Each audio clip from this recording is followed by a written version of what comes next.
Olá, eu sou a Fábio Magna Bosco, eu sou nutricionista, sou química e mestre em nutrição e vamos para mais um vídeo do canal Nutriquímica Descomplicada, ciência de forma leve e divertida.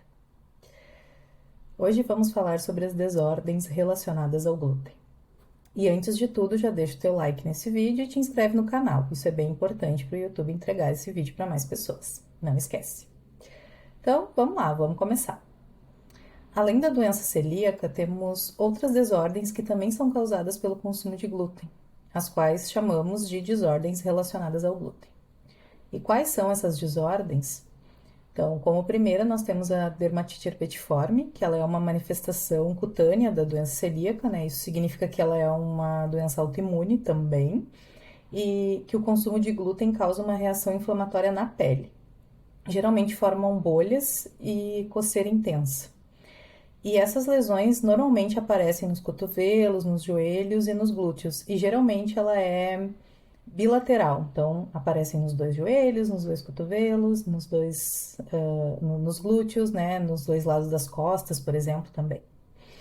E o diagnóstico ele é feito com uma biópsia da pele próxima a onde estão essas lesões. E o anticorpo presente normalmente é o antitransglutaminase 3 IgA, que a gente chama de anti-TTG3.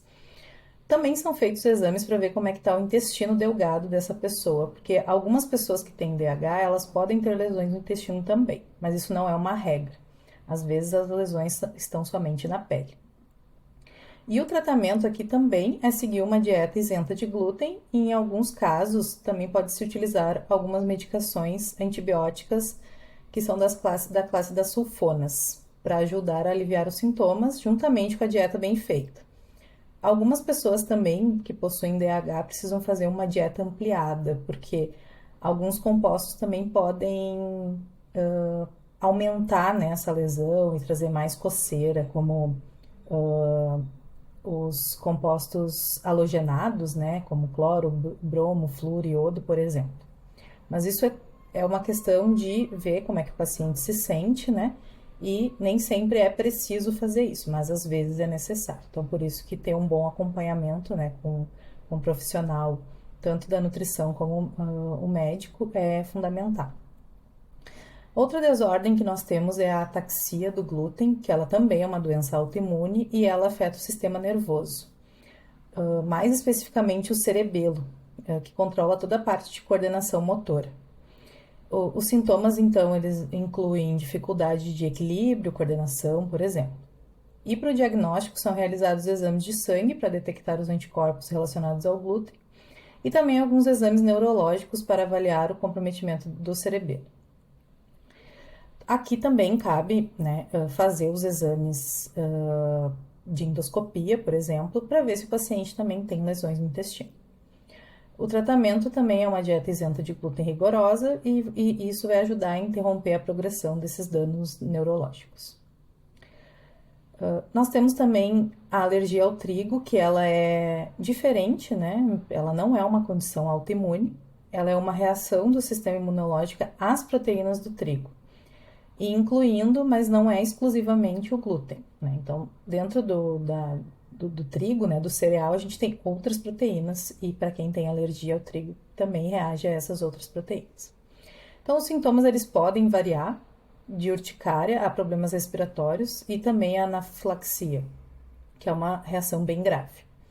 O diagnóstico é feito com testes de alergia na pele ou exames de sangue para identificar anticorpos específicos. E o tratamento é evitar o trigo em todas as formas e, em casos de reação grave, ter acesso imediato ao antialérgico ou adrenalina. Então, também existem graus de alergia, vai depender muito de cada pessoa, assim como existem outras alergias também alimentares, né? A sensibilidade ao glúten não celíaca ela é uma condição diferente da doença celíaca e da alergia ao trigo. Então, ela não tem um caráter autoimune e nem também não é uma reação imunológica.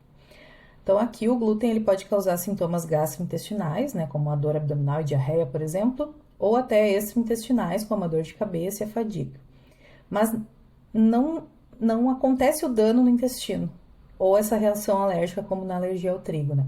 Então, o diagnóstico ele é feito por exclusão, ou seja, né, primeiro se descartam a doença celíaca e a alergia ao trigo, né, para ter certeza que a pessoa não tem nenhuma dessas condições. E se os sintomas melhoram ao retirar o glúten, o diagnóstico é confirmado. Então, a pessoa faz todos os exames ingerindo glúten, né, ficaram aqueles exames inconclusivos e tudo mais, a pessoa retira o glúten, ela se sente bem, se ela volta a consumir o glúten, ela se sente mal, então é confirmado o diagnóstico de sensibilidade ao glúten não celíaco. E o tratamento consiste em fazer uma dieta isenta de glúten, pois como a gente não sabe exatamente o que é e o que causa a sensibilidade ao glúten não celíaco, é sempre melhor, né, fazer esse tratamento corretamente. Mas a gente tem algumas diretrizes internacionais que falam que o paciente com a sensibilidade ao glúten não celíaca, ele não deve consumir o glúten, né?